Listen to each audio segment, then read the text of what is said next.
नमस्कार दोस्तों, तिवारी क्लासेस में आपका स्वागत है। आज की इस वीडियो में भाषा विज्ञान का एक महत्वपूर्ण टॉपिक तुलनात्मक भाषा विज्ञान, इसको समझ लेंगे।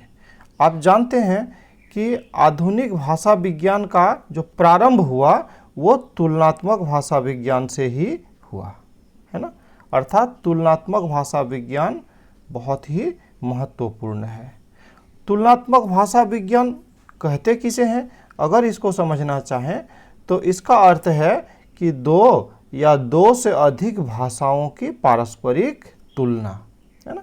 पारस्परिक तुलना का अगर बात किया जाए तो इसके अंतर्गत दो या दो से अधिक भाषाओं के बीच का जो समानता है इसका अध्ययन किया जाता है। साथ ही इन भाषाओं में जो विभिन्नताएं हैं, जो अंतर है, इसका भी अध्ययन किया जाता है।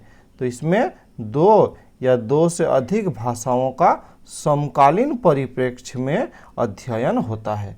ये बात भी काफ़ी महत्वपूर्ण है। अर्थात क्या है कि उसका जो कालखंड है वो सेम होना चाहिए, है ना। उस कालखंड में बोली जाने वाली दो या दो से अधिक भाषाओं का तुलना इस पद्धति में किया जाता है। जिन भाषाओं की परस्पर तुलना की जाती है उनका अध्ययन एक निश्चित कालखंड के भीतर ही किया जाता है। तुलनात्मक भाषा विज्ञान के अंतर्गत ऐतिहासिक भाषा पद्धति की भी सहायता अंतर्निहित है।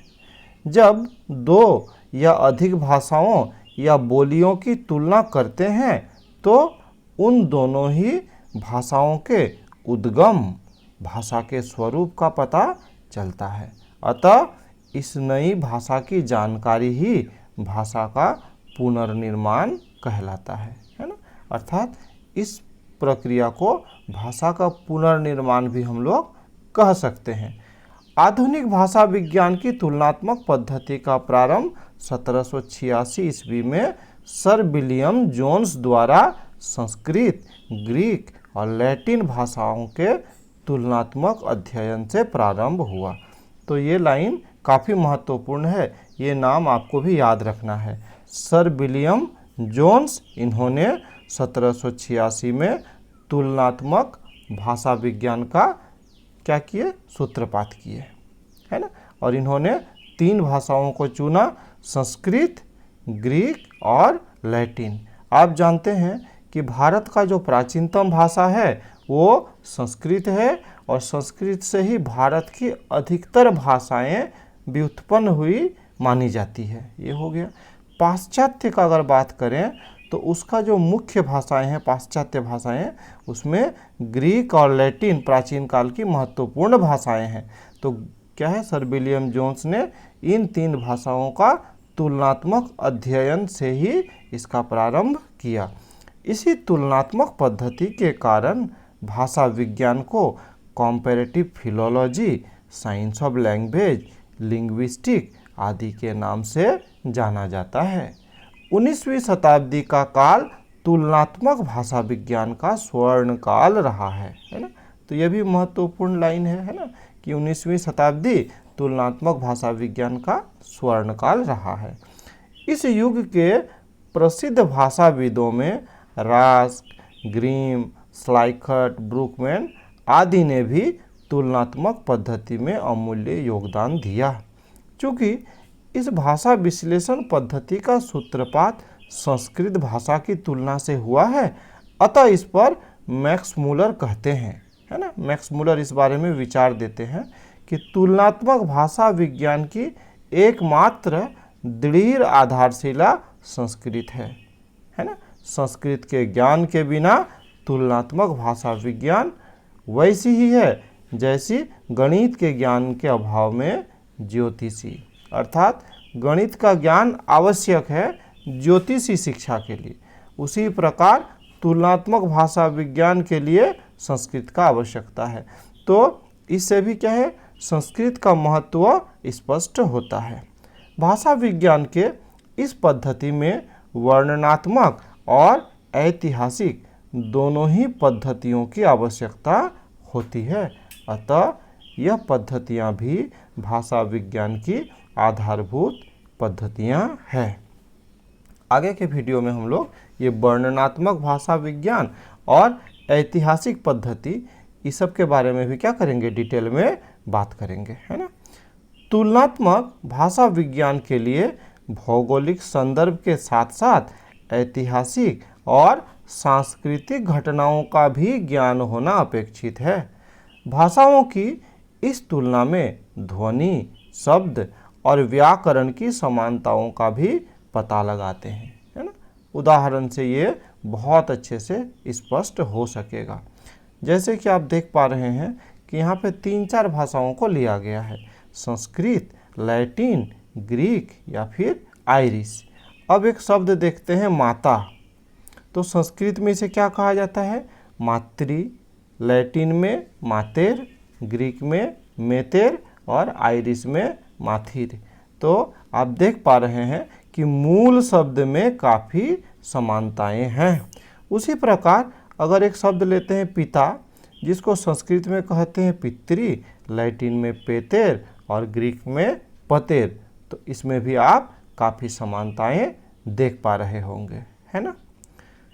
इस आधार पर यह अनुमान लगा सकते हैं कि यह भाषाएं एक ही परिवार की रही है ना।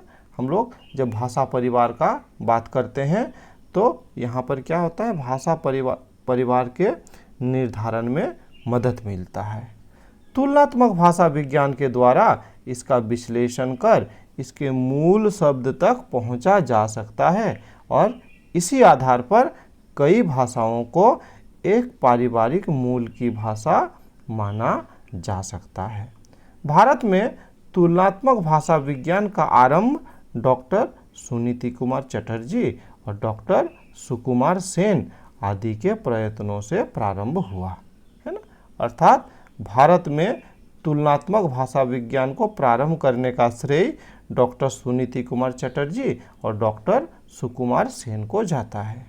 कोलकाता विश्वविद्यालय में इसे पर्याप्त अवसर मिला तथा एक नया विभाग तुलनात्मक विश्लेषण से संबंधित खोला गया। भाषाओं की विभिन्नता दर्शाने के लिए तुलनात्मक पद्धति का उपयोग होता है, तो उसकी समानता को भी तुलनात्मक पद्धति से ही निर्धारित किया जाता है। अर्थात दो भाषाओं के बीच का तुलना तो किया ही जाता है, उसके समानताओं को भी देखा जाता है।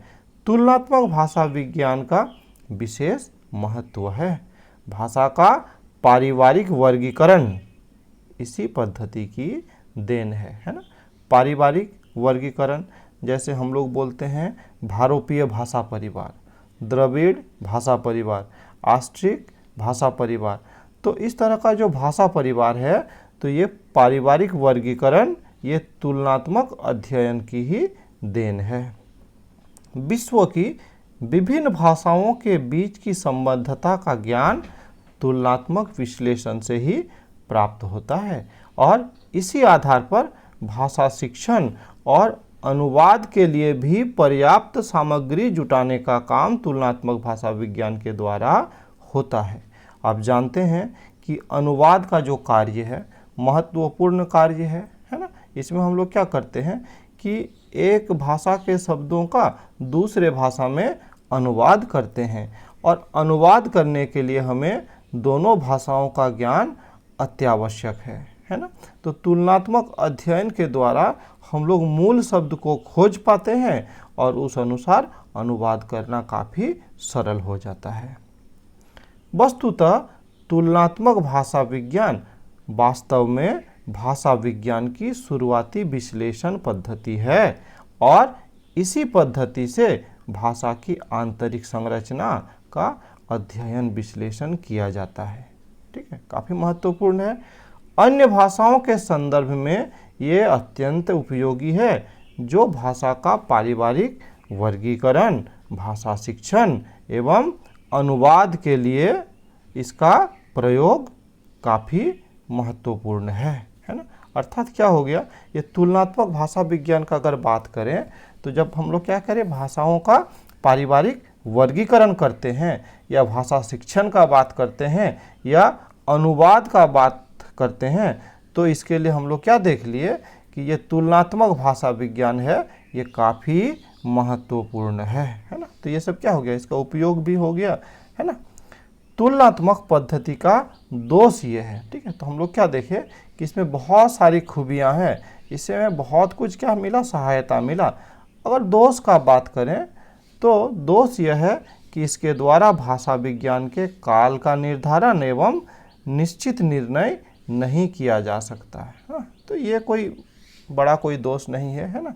मिला जुला के ये तुलनात्मक भाषा विज्ञान भाषा अध्ययन के लिए काफ़ी महत्वपूर्ण रहा। इस प्रकार आज के इस वीडियो में इतना ही। बहुत जल्द अगला जो टॉपिक है ऐतिहासिक भाषा विज्ञान, है ना, इस पर वीडियो लेकर आएंगे। अगर आपको ये वीडियो अच्छा लगा लाइक शेयर कर सकते हैं। साथ ही अगर आप इस चैनल में नए हैं तो इस चैनल को सब्सक्राइब भी कर सकते हैं। इस वीडियो में मेरे साथ बने रहने के लिए बहुत बहुत धन्यवाद।